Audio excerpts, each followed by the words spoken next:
Hello everyone, good evening. चलिए, तो हम लोग का जो एमपीजी के एक फुल कोर्स चल रहा है, इसमें हम लोग नदियाँ और जलप्रपात इन सब का थ्योरी हमने अच्छे तरीके से पढ़ लिया है। और आज हम लोग का जो टॉपिक रहेगा, इन्हीं सब का नदियों का और जलप्रपात का हम लोग क्या करेंगे, एमसीक्यू प्रैक्टिस करेंगे जितना पॉसिबल हो पाता है इसमें। ठीक है, तो एक बार सभी लोग कमेंट कर दें आप लोग को मेरी वॉइस स्लाइड यहाँ पे क्लियर है क्या? फिर क्लास का हम लोग स्टार्ट करें। और थोड़ा सा क्लास का रिस्पॉन्स आप लोग अच्छा दिया करिए, थोड़ा शेयर किया करिए, जिससे मेरा भी मन लगा रहे और धीरे धीरे करके आपका कोर्स ये कंप्लीट होता रहे। ऑलमोस्ट बहुत सारे टॉपिक हम लोग कवर कर लिए हैं और ये लगातार क्लास चलती रही है आपकी। ठीक है, चलिए स्टार्ट करते हैं। पहला क्वेश्चन इसमें है आपका, वर्ष 2016-17 से किसे मध्य प्रदेश के सबसे ऊंचे जलप्रपात के रूप में जाना जाता है? ठीक है, तो कुल मिला के आपको ये बताना है एमपी का सबसे ऊंचा जलप्रपात कौन सा है। रनेह जलप्रपात, बहुती जलप्रपात, भदभदा या फिर राहतगढ़ जलप्रपात? फटाफट बताएं जल्दी से, एमपी का सबसे ऊंचा जलप्रपात कौन सा है, फिर आगे बढ़ें। तो देखिए, सबसे ऊंचा जलप्रपात जो एमपी का है, ये कौन सा जलप्रपात है? बहुती जलप्रपात आएगा, जो अब मध्य प्रदेश के मऊगंज जिले में आएगा, है ना। कौन से जिले में आएगा ये? मऊगंज जिले में आएगा, ये आपको ध्यान रखना है ना। अगर मऊगंज जिला ऑप्शन में ना रहे तो फिर आप क्या करेंगे, रीवा। लेकिन अगर मऊगंज ऑप्शन में रहता है तो आपको क्या करना है, मऊगंज ही करना है इसमें। ठीक है, ये कितने मीटर ऊंचा है? तो ध्यान रखिएगा, 198 मीटर ऊंचा है ये, जो मऊगंज जिले में आएगा। चलिए नेक्स्ट क्वेश्चन पे आते हैं, अगले क्वेश्चन पे आ जाते हैं इस पे। अगला है, बहुती जलप्रपात की ऊंचाई लगभग कितना है मीटर है? 136 मीटर, 152 मीटर, 130 मीटर या 198 मीटर? तो बहुती जलप्रपात की ऊंचाई कितनी है, फटाफट बताएं जल्दी से। राइट आंसर क्या हो जाएगा आपका? तो यहाँ पे अभी अभी जस्ट मैंने आपको बताया बहुती जलप्रपात की ऊंचाई कितनी है, तो ये हो जाएगी 198 मीटर। कितनी ऊंचाई है? 198 मीटर। और फटाफट आप लोग कमेंट करके मुझे बताएं, अगर आप लोगों ने थ्योरी अच्छे से पढ़ा हुआ है मेरी क्लासेस का, ये कहीं से भी पढ़ा है आपने, तो बताएं बहुती जलप्रपात किस नदी पे स्थित है। बहुती जलप्रपात किस नदी पे स्थित है, फटाफट बताएं जल्दी से। कौन सी नदी में स्थित है ये? ठीक है, तो यहाँ पे आपको ध्यान रखना है, बहुती जलप्रपात जो स्थित है ये सेलर नदी में स्थित है। कौन सी नदी में है ये? सेलर नदी में। इसी का दूसरा नाम क्या है? ओदा नदी। इसे क्या कहा जाता है? ओदा नदी। तो ये इस नदी पे स्थित है, ये आपको ध्यान रखना है। चलिए नेक्स्ट क्वेश्चन पे आते हैं, अगले क्वेश्चन पे। किस नदी को मध्य प्रदेश की श्रापित नदी कहा जाता है? किसको मध्य प्रदेश की श्रापित नदी कहते हैं, बताइए। माही नदी, सीतारेवा, नर्मदा या सोन? तो किस नदी को मध्य प्रदेश की श्रापित नदी कहा जाता है, फटाफट बताएं। राइट आंसर, करेक्ट आंसर क्या हो जाएगा आपका? तो यहाँ पे आपको ध्यान रखना है, मध्य प्रदेश की श्रापित नदी जो कहा जाता है, ये सीता रेवा नदी को कहते हैं। किसको कहते हैं? सीता रेवा नदी को। राइट आंसर क्या हो जाएगा? राइट आंसर आपका ये बी है। ये नया क्वेश्चन है आपका। नेक्स्ट, फिर आपका अगला क्वेश्चन है, मध्य प्रदेश के किस जिले में चचाई जलप्रपात स्थित है? सतना, सीधी, रीवा या दतिया? तो चचाई जलप्रपात आएगा मध्य प्रदेश के किस जिले में, फटाफट बताएं जल्दी से। राइट आंसर, करेक्ट आंसर क्या हो जाएगा आपका? तो ध्यान रखिएगा, चचाई जलप्रपात जो आता है ये बहुती जलप्रपात के पास में ही आएगा। यानी राइट आंसर क्या हो जाएगा? रीवा जिला आ जाएगा। अगर ऑप्शन में मऊगंज रहता है तो मऊगंज ही आप करिएगा, क्योंकि चचाई और बहुती दोनों जो आ रहे हैं ये मऊगंज जिले में आ रहे हैं। लेकिन यहाँ पे मऊगंज का ऑप्शन नहीं दिया गया है, इसलिए हम लोग यहाँ पे क्या कर रहे हैं, रीवा कर रहे हैं। ठीक है, क्लास को एक बार सभी लोग शेयर कर दो और कमेंट भी कर दो आप लोग सभी लोग जल्दी से। पंडित जवाहरलाल नेहरू ने किस जलप्रपात को मध्य प्रदेश का नियाग्रा की संज्ञा प्रदान की थी? तो मध्य प्रदेश का नियाग्रा जो है किसे कहा जाता है, ये आपको बताना है। चचाई जलप्रपात, केवटी, पांडव या भदभदा? फटाफट बताएं। मध्य प्रदेश का नियाग्रा या भारत का नियाग्रा किसे कहते हैं? यहाँ पे आपको ध्यान रखना, मध्य प्रदेश का नियाग्रा जो कहा जाता है, ये कहा जाता है चचाई जलप्रपात को। और किसने कहा है? ये जवाहरलाल नेहरू जी ने। ठीक है, या भारत की नियाग्रा भी इन्होंने ही कहा हुआ है इसको। नेक्स्ट, अगले क्वेश्चन पे आते हैं। प्रख्यात समाजवादी नेता डॉक्टर राम मनोहर लोहिया के गद्य लेखन एवं अध्ययन की साधना स्थली कौन सा जलप्रपात रहा है? तो केवटी जलप्रपात, चचाई जलप्रपात, शंकर खो या राहतगढ़ जलप्रपात? तो फटाफट बताएं, इनका साधना स्थली कौन सा जलप्रपात रहा है? ये क्वेश्चन मैंने थ्योरी में शायद नहीं पढ़ाया है आप लोग को, तो मैं यहाँ पे बता दे रहा हूँ आप लोग को, जल्दी से बताइए। तो यहाँ पे आपको ध्यान रखना है, इनके अध्ययन का साधना स्थली जो रहा है ये कौन सा रहा है, चचाई जलप्रपात ही रहा है, जो मध्य प्रदेश के मऊगंज जिले में ही आता है ये। ठीक है, नेक्स्ट। किस नदी के किनारे चेदी राज्य बसा था? ये मैंने बताया है आप लोग को, लिखाया नहीं होगा लेकिन बताया जरूर है कि किस नदी के किनारे चेदी राज्य बसा था, बताएं। बेतवा, चंबल, छिप्रा या सोन? तो आपको ध्यान रखना है, चेदी जो राज्य बसा हुआ था, ठीक है, ये कहाँ पे था, तो ये आपको ध्यान रखना बुंदेलखंड क्षेत्र में था। और मुझे आप बता दो बुंदेलखंड क्षेत्र में इनमें से कौन सी नदी जा रही है? तो बुंदेलखंड क्षेत्र में कौन सी नदी जा रही है? बुंदेलखंड क्षेत्र में ये बेतवा नदी जा रही है, यानी राइट आंसर क्या हो जाएगा? राइट आंसर आपका ए हो जाएगा। संतोष गर्ग जी स्वागत है आपका। ठीक है, क्लियर है यहाँ तक? आगे बढ़े, नेक्स्ट।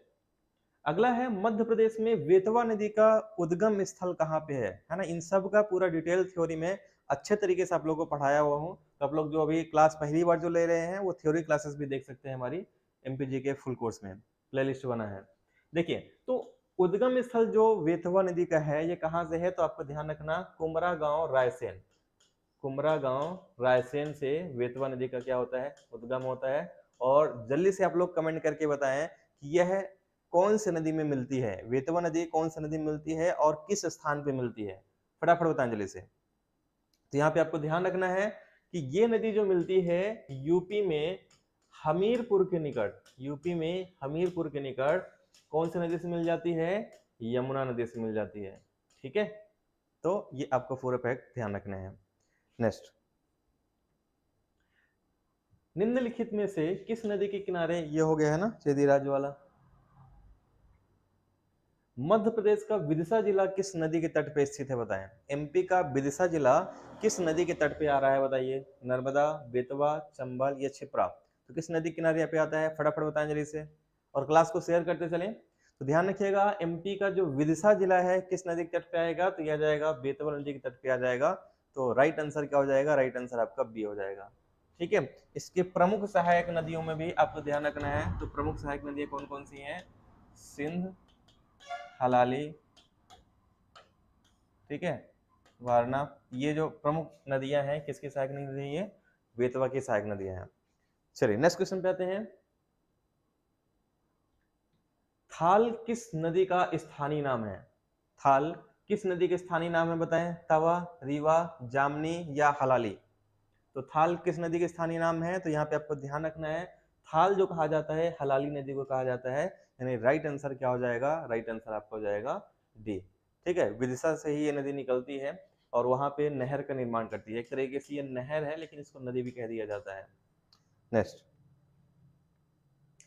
किस नदी को बराह पुराण में भागीरथी के समान पवित्र एवं श्रेष्ठ नदी बताया गया है?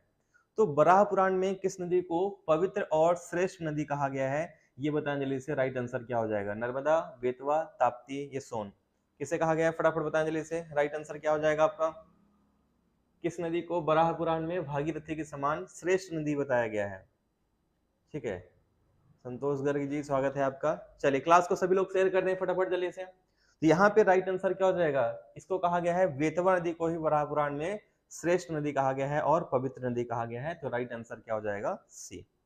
अगला, वर्तमान में बुंदेलखंड क्षेत्र की सर्वाधिक प्रदूषित नदी कौन सी है? बुंदेलखंड क्षेत्र की सर्वाधिक प्रदूषित नदी कौन सी है? माही, सिंध, बेतवा या सोन? तो बुंदेलखंड क्षेत्र की सबसे प्रदूषित नदी जो आ जाएगी ये भी कौन सा आ जाएगा? बेतवा नदी ही आ जाएगा। ठीक है, क्योंकि बुंदेलखंड क्षेत्र में केवल एक ही नदी इनमें से प्रवाहित हो रही है ना? तो राइट आंसर क्या हो जाएगा आपका? सी।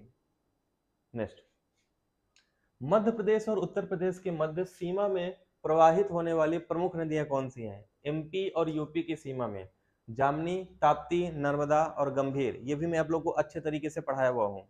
तो फटाफट बताएं जल्दी से, एमपी और यूपी के बीच सीमा का निर्धारण कौन सी नदी करती है? एमपी और यूपी के बीच सीमा का निर्धारण कौन सी करती है, बताएं। ध्यान रखना, एमपी और यूपी के बीच में सीमा का जो निर्धारण करती है ये जामनी नदी करती है। कौन सी नदी करेगी? जामनी नदी। राइट आंसर हो जाएगा आपका ए। नेक्स्ट, मध्य प्रदेश के टीकमगढ़ जिले में किस नदी का उद्गम होता है जिसे पुष्पावती के नाम से भी जाना जाता है? तो पुष्पावती के नाम से किस नदी को जाना जाता है जिसका उद्गम टीकमगढ़ से होता है? फटाफट बताएं, केन नदी, पानवती, पहुज या चंबल? तो किसे कहते हैं बताएं जल्दी से, राइट आंसर क्या हो जाएगा आपका? पुष्पावती किस नदी को कहा जाता है? तो यहाँ पे आपको ध्यान रखना है, पुष्पावती जो कहा जाता है ये पहुज नदी को कहते हैं, यानी राइट आंसर क्या हो जाएगा? राइट आंसर आपका सी, जिसका उद्गम कहाँ से होगा? टीकमगढ़ से। अगला, मध्य प्रदेश से उद्गमित होने वाली धसान नदी, अच्छा क्वेश्चन है, किसकी सहायक नदी है बताएं? तो धसान किसकी सहायक नदी है बताइए? वेतवा, केन, चंबल, पार्वती। धसान किसकी सहायक नदी है? फटाफट बताएं। ठीक है, तो यहाँ पे आपको ध्यान रखना है, धसान जो सहायक नदी है ये किसकी सहायक नदी हो जाएगी? तो वेतवा की सहायक नदी हो जाएगी। किसकी सहायक नदी है ये? वेतवा की सहायक नदी। राइट आंसर ये हो जाएगा आपका। नेक्स्ट, बीना, धसान, सिंध, है ना, हलाली नदी, ये सब किसकी सहायक नदियां हैं? वेतवा की हैं। अच्छा संतोष जी, आपने मेरी क्लास तब ली थी जब एमपी पटवारी का एग्जाम था। अच्छा अच्छा, तो अब रेगुलर क्लास लीजिए, क्योंकि अब बहुत सारे एग्जाम, जैसे आपका एमपीपीएससी तो है ही आपका, है ना, और एमपीपीएससी का इस बार अच्छी बात यह है कि एक तो दिसंबर में एग्जाम होगा और उसके बाद एक बार फिर से एग्जाम होगा आपका 2024 वाला। दोनों के एग्जाम डेट आ चुके हुए हैं, तो लगातार इसकी तैयारी रहेगी, तो तैयारी आप अच्छे से कर सकते हैं इसमें। इसके अलावा आप लोग आगे की भी जो भी एग्जाम होने वाले हैं चुनाव के बाद, जैसे एमपीएसआई अभी जो आते आते रह गया है, वो चुनाव के बाद जो वैकेंसी रह गई हैं वो आएंगी, सुपरवाइजर, एमपीएसआई, है ना, इन सब की आनी है वैकेंसी भी। चलिए, तो यहाँ पे आप बताइए, एमपी के पूर्वी क्षेत्र से उद्गमित होने वाली उस नदी का नाम बताइए जो उड़ीसा के पास बंगाल की खाड़ी में मिलती है। ठीक है, तो फटाफट बताएं जल्दी से, उड़ीसा के पास बंगाल की खाड़ी में इनमें से कौन सी नदी मिलती है? क्षिप्रा, चंबल, देनवा, महानदी। बहुत सिंपल ऑप्शन है ना। क्वेश्चन थोड़ा डिफिकल्ट बनाया था, लेकिन ऑप्शन बहुत सिंपल कर दिया, तो आप अच्छे से बता पाएंगे इसमें। तो यहाँ पे आपको ध्यान रखना है, उड़ीसा के पास जो बंगाल की खाड़ी में गिरती है, केवल एक नदी है इनमें से, और वो नदी कौन सी है? महानदी। कौन सी नदी है ये? महानदी। ठीक है, जो आपका अमरकंटक के पास से निकलती है और फिर छत्तीसगढ़ उड़ीसा से होते हुए ये बंगाल की खाड़ी में जाके गिर जाती है। नेक्स्ट, मध्य प्रदेश के सोनार किस नदी की सहायक नदी है बताएं? तो सोनार किस नदी की सहायक नदी है बताइए? सोन, चंबल, केन, बेतवा। सोनार किसकी सहायक नदी है? फटाफट बताएं, राइट आंसर क्या हो जाएगा आपका? तो सोनार किसकी सहायक नदी है? तो सोनार जो सहायक नदी है ये नर्मदा की सहायक, सॉरी, सोनार जो है किसकी सहायक नदी है? फटाफट बताएं जल्दी से। सोनेर जो है नर्मदा की सहायक नदी है, इसमें नर्मदा ऑप्शन ही नहीं है, तो जल्दी से बताएं राइट आंसर क्या हो जाएगा आपका? ठीक है, तो ये जो सहायक नदी है किसकी सहायक नदी है? केन की सहायक नदी है, यानी राइट आंसर क्या हो जाएगा? राइट आंसर आपका सी हो जाएगा इसमें। नेक्स्ट, किस नदी को वेत्रवती के नाम से जाना जाता है? एक बात ध्यान रखिएगा, सोनेर जो सहायक नदी है ये नर्मदा की सहायक नदी है, यहाँ पे थोड़ा सा कंफ्यूजन हो सकता है आपका, और सोनार जो सहायक नदी है ये केन की सहायक नदी है, ये लिख लीजिएगा। चलिए, तो किस नदी को वेत्रवती के नाम से जाना जाता है? तो ध्यान रखना, वेत्रवती के नाम से वेतवा नदी को जाना जाता है, यानी राइट आंसर क्या हो जाएगा? राइट आंसर आपका बी इसका करेक्ट आंसर हो जाएगा इसमें। अगला, मध्य प्रदेश में केन नदी का उद्गम कहां से होता है? वर्धन शिखर से, मैकाल श्रेणी से, महादेव श्रेणी से, या कैमूर श्रेणी से? तो केन नदी का उद्गम कहां से होता है बताएं, राइट आंसर क्या हो जाएगा आपका? मध्य प्रदेश में केन नदी का उद्गम कहां से होता है बताएं? तो यहाँ पे आपको ध्यान रखना है, केन नदी का जो उद्गम होगा ये कैमूर श्रेणी से होगा। कहां से होगा? कैमूर श्रेणी से होगा। तो राइट आंसर क्या हो जाएगा आपका? राइट आंसर हो जाएगा आपका डी। डी ऑप्शन इसका बिल्कुल करेक्ट आंसर हो जाएगा। कोपरा, ब्यारमा, बियरना, ये किन की सहायक नदियां हैं? वेतवा की, केन की, चंबल की, ताप्ती की। तो कोपरा, ब्यारमा, बियरना, ये सब किसकी सहायक नदियां हैं? फटाफट बताएं जल्दी से। तो यहाँ पे आपको ध्यान रखना है, ये सभी जो सहायक नदियां हैं किसकी सहायक नदी है? ये केन की ही सहायक नदियां हो जाएंगी, यानी राइट आंसर क्या हो जाएगा? राइट आंसर इसका बी हो जाएगा इसमें। ठीक है, नेक्स्ट, निम्नलिखित में से किस नदी का उद्गम स्थल अमरकंटक पहाड़ी है? सोन, काली सिंध, बेतवा, चंबल। किस नदी का उद्गम अमरकंटक की पहाड़ी से होता है? फटाफट बताएं से। तो यहाँ पे आपको ध्यान रखना है, अमरकंटक से तीन प्रमुख नदियां निकलती हैं, जिसमें से एक आती है आपकी नर्मदा, और दूसरी कौन सी आएगी? सोन, और तीसरी कौन सी है इसमें? आपका जोहिला। ये तीन प्रमुख नदियों का जो उद्गम होता है कहाँ से होता है? अमरकंटक की पहाड़ी से। और अगर आप छत्तीसगढ़ के भी नदियों में एक प्रमुख नाम ले सकते हैं तो वह है महानदी। ठीक है, तो महानदी क्योंकि छत्तीसगढ़ से होकर प्रवाहित होती है, इसलिए अपन 3 नदियों को देखेंगे, नर्मदा, सोन और जोहिला। नेक्स्ट, निम्नलिखित में से कौन सी नदी एमपी में प्रवाहित नहीं होती है, आपको बताना है।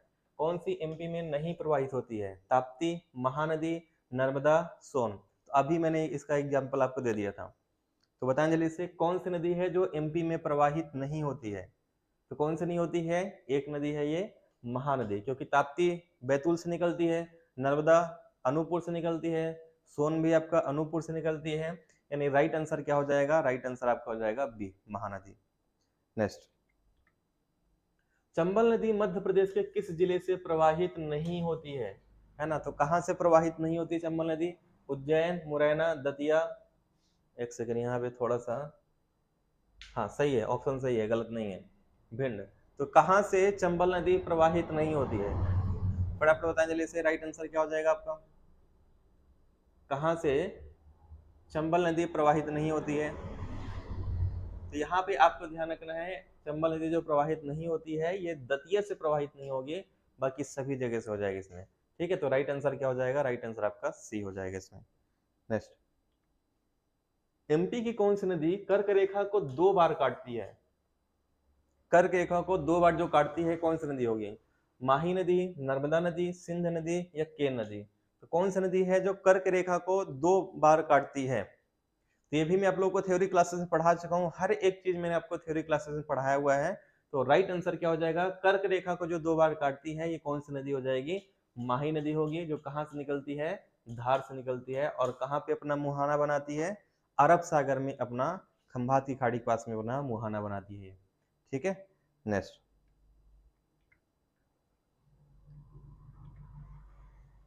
वेतवा नदी के किनारे स्थित शहर कौन सा है? ओरछा, उज्जैन, मंडीदीप या मुरैना?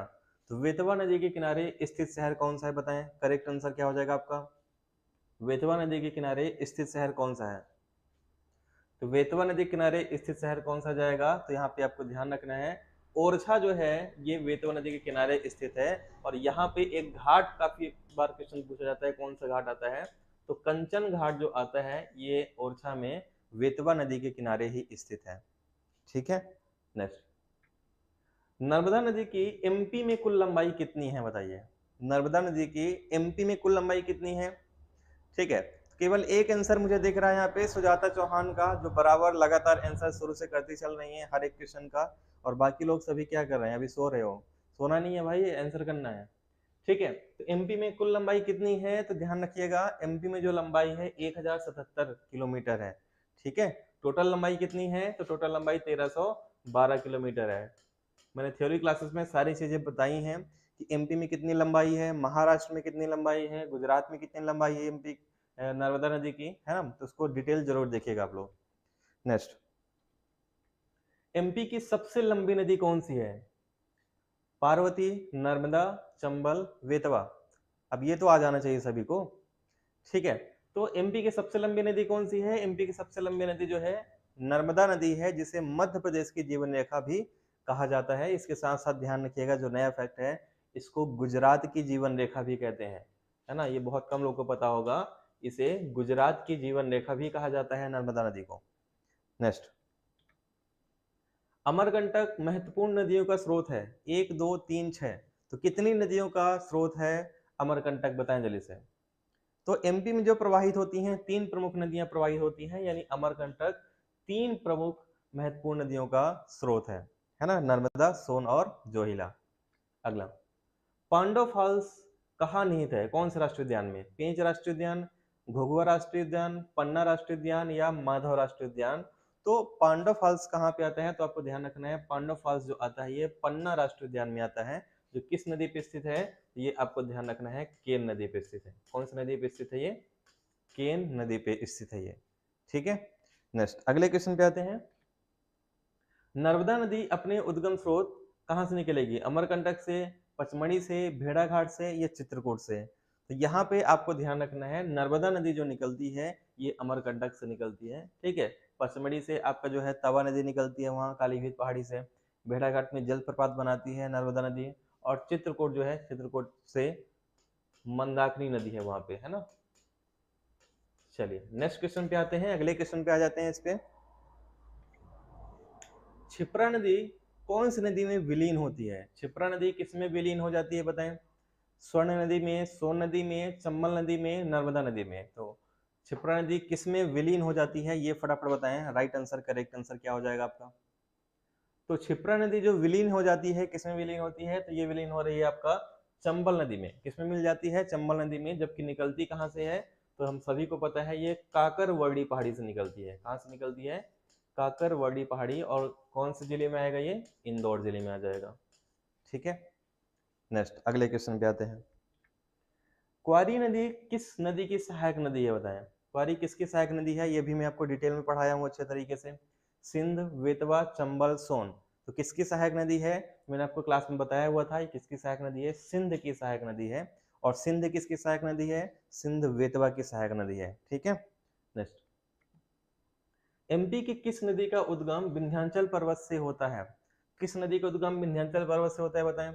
काली सिंध, माही, नर्मदा या आ और सा दोनों का? तो विंध्याचल पर्वत से जो उद्गम होता है, तो राइट आंसर, करेक्ट आंसर क्या हो जाएगा आपका? करेक्ट आंसर हो जाएगा ये काली सिंध और माही दोनों का होगा। यानी राइट आंसर क्या हो जाएगा आपका? बी। बी ऑप्शन इसका करेक्ट आंसर हो जाएगा। ठीक है, नेक्स्ट। शिवपुरी किस नदी के तट पे स्थित है बताइए? सिंध, नर्मदा, टोंस या इनमें से कोई नहीं? तो शिवपुरी किस नदी के तट पे स्थित है? फटाफट बताएं, करेक्ट आंसर क्या हो जाएगा आपका ये? तो यहाँ पे आपको ध्यान रखना है शिवपुरी किस नदी के तट पे आएगा? तो ये सिंध नदी के तट पे आ जाएगा। यानी राइट आंसर क्या हो जाएगा? राइट आंसर ए हो जाएगा। इसके साथ आपको ध्यान रखना है सिंध नदी पे मणिखेड़ा बांध स्थित है और यह अशोकनगर और गुना को दो बराबर भागों में विभाजित करती है। ठीक है, नेक्स्ट। महेश्वर किस नदी के तट पे स्थित है? तो महेश्वर किस नदी के तट पे स्थित है? ताप्ती, नर्मदा, चंबल, बेतवा। तो यहाँ पे आपको ध्यान रखना है महेश्वर जो स्थित है ये नर्मदा नदी के तट पे स्थित है। महेश्वर कहाँ पे आता है? खरगोन में। और वहीं पे आपका है ओंकारेश्वर जो आपका आएगा खंडवा में। ठीक है, नेक्स्ट। सतपुड़ा और विंध्याचल के मध्य कौन सी नदी बहती है? सतपुड़ा और विंध्याचल के मध्य गोदावरी, गंडक, केन या नर्मदा? तो विंध्याचल और सतपुड़ा के मध्य से कौन सी नदी प्रवाहित होगी? तो ये नर्मदा नदी ही प्रवाहित होती है। तो राइट आंसर क्या हो जाएगा? राइट आंसर आपका डी हो जाएगा। ठीक है, और सतपुड़ा के दक्षिण से कौन सी नदी प्रवाहित होती है? तो आपको ध्यान रखना सतपुड़ा के दक्षिण से जो होती है ये ताप्ती नदी। ठीक है, या सतपुड़ा और अजंता के बीच में कौन सी नदी प्रवाहित होगी? तब भी क्या आ जाएगा आपका? ताप्ती नदी आ जाएगा। नेक्स्ट। एमपी के किस वाटरफॉल को श्रेष्ठ हॉलीडे अवार्ड 2017, ये पुराना डाटा है इसको छोड़ दो आप। मध्य प्रदेश की किस नदी का नाम नामोदास है बताएं? किस नदी का नाम नामोदास है बताएं? ताप्ती, गार, नर्मदा या फिर क्षिप्रा? तो किस नदी का नाम नामोदास है? तो यहाँ पे राइट आंसर हो जाएगा नामोदास जो कहा जाता है नर्मदा नदी को कहा जाता है। और किसने कहा था? तो भूगोलविद टालमी ने नर्मदा का नाम क्या दिया था? नामोदास दिया था। इसके अलावा नर्मदा के और भी बहुत सारे नाम हैं जैसे सोमो देवी, मेकल सुता, शिवतन्या, सप्तगंगा, है ना, ये अमरकंठी। तो ये सभी जो उपनाम है किसके नाम है? नर्मदा के ही उपनाम है। नेक्स्ट। कपिलधारा जलप्रपात एमपी के किस जिले में स्थित है बताएं? रीवा, शहडोल, अनूपपुर या हरदा? तो कपिलधारा जलप्रपात एमपी के किस जिले में आता है? तो ध्यान रखिएगा कपिलधारा जो आता है अनूपपुर जिले में आता है और यहीं पे दुग्ध धारा यहीं पे है। ठीक है, दुर्गा धारा जलप्रपात यहीं पे आएगा। शंभु धारा जलप्रपात जो आता है ये यहीं पे आ जाएगा, है ना। और कपिल धारा तो यहाँ पे है ही। ये सभी जो जलप्रपात आएंगे ये सब कहाँ पे आ जाएगा आपका? अनूपपुर में आएगा। ठीक है, नेक्स्ट। निम्नलिखित में से कौन सी नदी घाटी को विभ्रंश घाटी समझा जाता है? चंबल घाटी, महानदी घाटी, नर्मदा घाटी, कृष्णा घाटी? तो किसे विभ्रंश घाटी कहा जाता है? तो ध्यान रखना ये भ्रंश घाटी जो कहा जाएगा ये नर्मदा नदी को कहते हैं क्योंकि ये भ्रंश घाटी से होके बहती है ना। भ्रंश घाटी मतलब दो पर्वतों या दो पहाड़ों के बीच का जो गैप है ना, खाई है, उसके बीच से जो नदी प्रवाहित होगी वो भ्रंश घाटी कहलाएगी। तो ये अजंता, विंध्याचल और सतपुड़ा के बीच से बहती है नदी। ठीक है, नेक्स्ट। एमपी के सबसे ऊंचे झरनों में से एक रजत जलप्रपात एमपी के किस जिले में स्थित है बताएं। तो रजत जलप्रपात कहाँ पे आता है? शिवपुरी में, बालाघाट में, जबलपुर में या होशंगाबाद में? यहाँ पे आपको ध्यान रखना है, रजत जलप्रपात जो आएगा ये होशंगाबाद या नर्मदापुरम में आएगा। ठीक है, और केवल यही बस जलप्रपात यहाँ पे नहीं है, बहुत सारे जलप्रपात हैं, जैसे एक रजत जलप्रपात यहाँ पे है। ठीक है, बी फॉल यहीं पे है।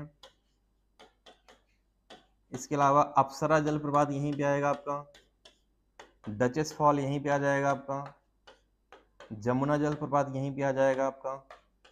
ठीक है, तो ये सभी जो वाटरफॉल हैं कहाँ पे आएंगे? पचमढ़ी नर्मदापुरम में। नेक्स्ट, मैकल रेंज की अमरकंटक पहाड़ी से उत्पन्न होने वाली नदियों के नाम बताइए। तो यहाँ पे आपको बताना है मैकल श्रेणी या अमरकंटक पहाड़ी से कौन कौन सी नदियां निकलती हैं। तो हम सभी को पता है, वहां से मैंने 3 नाम लिए हैं, एक नर्मदा, सोन, जोहिला। तो यानी राइट आंसर क्या हो जाएगा? राइट आंसर आपका ए हो जाएगा इसमें। ठीक है, आंसर मुझे केवल सुजाता का दिख रहा है और किसी का भी नहीं दिख रहा है, सभी लोग आंसर किया करें। ग्वालियर शहर किस नदी के किनारे स्थित है? नर्मदा, चंबल, बेतवा या महानदी? तो ग्वालियर जो शहर है ये किस नदी के किनारे स्थित है? तो ध्यान रखिएगा, ग्वालियर जो शहर आएगा चंबल नदी के किनारे स्थित रहेगा। राइट आंसर क्या हो जाएगा? राइट आंसर आपका बी। इसकी टोटल लंबाई कितनी है? 965 किलोमीटर। ठीक है, जो मध्य प्रदेश का दूसरी सबसे लंबी नदी है। निम्नलिखित में से कौन सी चंबल की उपनदी है? पार्वती, शक्कर, तवा, इनमें से कोई नहीं। तो कौन सी नदी चंबल की उपनदी है बताएं। करेक्ट आंसर क्या हो जाएगा आपका? चंबल की उपनदी कौन सी है? करेक्ट आंसर क्या होगा आपका? तो चंबल की जो उपनदी है कौन सी है? चंबल की उपनदी हो जाएगी इसमें आपका पार्वती नदी, है ना। पार्वती नदी जो है कहाँ से निकलती है? आष्टा सीहोर से निकलती है, और ये चंबल की क्या है? उपनदी या सहायक नदी कहलाएगी इसमें। ठीक है, नेक्स्ट, मध्य भारत पठार क्षेत्र से कौन सी नदियां प्रवाहित नहीं होती है? मध्य भारत पठार क्षेत्र से जामनेर, काली सिंध, चंबल, पार्वती। तो मध्य भारत क्षेत्र से कौन सी नदी प्रवाहित नहीं होती है बताएं। तो उस क्षेत्र में जो नदी नहीं जाती है वो एक ही नदी मुझे यहाँ पे दिख रहा है। ठीक है, कौन सी नदी हो जाएगी आपकी ये? तो जामनेर। राइट आंसर क्या हो जाएगा आपका? करेक्ट आंसर ए हो जाएगा इसमें। अगला अंतिम क्वेश्चन है, निम्न में से कौन सी नदी एमपी में बहती है? छिप्रा, पेंच, तवा या सभी? तो कौन सी नदी एमपी में बहती है? तो एमपी में जो नदी बहती है ये सभी नदियां बहती हैं, यानी राइट आंसर क्या हो जाएगा? डी। छिप्रा जो है कहाँ से निकलती है? इंदौर से। पेंच नदी जो निकलती है आपका छिंदवाड़ा से, है ना। और तवा नदी जो है नर्मदापुरम से, यानी राइट आंसर क्या हो जाएगा? राइट आंसर हो जाएगा आपका डी। ठीक है, तो ये एक पार्ट था नदियों का, जो जिसमें हमने सामान्य क्वेश्चन रखे हुए थे, जनरल नॉलेज वाले थे। और कल एक फिर से मैं एमसीक्यू कराऊंगा, जिसमें हम लोग कुछ जलप्रपात भी लेंगे, है ना, बांध भी लेंगे इसमें, और थोड़ा सा कल कुछ सिंपल भी रहेंगे और कुछ डिफिकल्ट क्वेश्चन भी रहेंगे। तो उम्मीद करता हूँ क्लास आपको पसंद आया होगा, और हालांकि अभी रिस्पांस थोड़ा सा कम आया आप लोगों का, लेकिन उम्मीद करता हूँ रिस्पांस आप लोगों का आगे बढ़ेगा इसमें। ठीक है, और कल से क्लास का जो टाइमिंग है ये थोड़ा सा मैं बढ़ा रहा हूँ, ये 10:15 कर रहा हूँ मैं। तो 10:15 से मैं क्लास लूंगा कल से आप लोग की इसमें। ठीक है, क्योंकि अभी क्या है, बायोलॉजी क्लास भी आपकी स्टार्ट हो गई है एक, है ना। लाइव क्लास अगर आप लोग नहीं देखोगे बायोलॉजी की, आप लोग देखिएगा। मैं मेहनत बहुत करता हूँ आप लोग के लिए कि ज़्यादा से ज़्यादा टीचर लाने की कोशिश करता हूँ, लेकिन रिस्पांस आप लोग का जैसा चाह रहा हूँ वैसे नहीं मिल पा रहा है। अगर आप लोग सपोर्ट करेंगे तो फ्री में, बिना किसी एक भी रुपये आपको खर्च किए हुए, तो बहुत सारी चीज़ें आपको मिल जाएंगी, लेकिन इसके लिए आपको चाहना पड़ेगा पहले, है ना। उसके लिए आपको एक्टिव रहना पड़ेगा। तो जो चीज़ पैसे से मिलती है, पैसे वहाँ पे क्यों वेस्ट करें जब आपको फ्री में मिल रही है। तो बायोलॉजी क्लास भी आप लोग अटेंड किया करें, काफ़ी अच्छे टीचर हैं वो, और 1-2 साल का नहीं, 15 साल से ऊपर का एक्सपीरियंस इनके पास है। ठीक है, तो 15 साल से ऊपर ही पढ़ा रहे हैं, बहुत सारे एग्जाम भी इन्होंने क्वालिफाई किए हुए हैं। तो उसका आप लोग एक्सपीरियंस का फायदा उठाइए और डेली क्लास लिया करिए। मिलते हैं हम लोग नेक्स्ट क्लास में कल फिर से अपने टाइम पे। क्लास का टाइम चेंज हो रहा है कल, मेरे क्लास का कल से 10:15 बजे रहेगा ये। ठीक है, थैंक यू एवरीवन, धन्यवाद।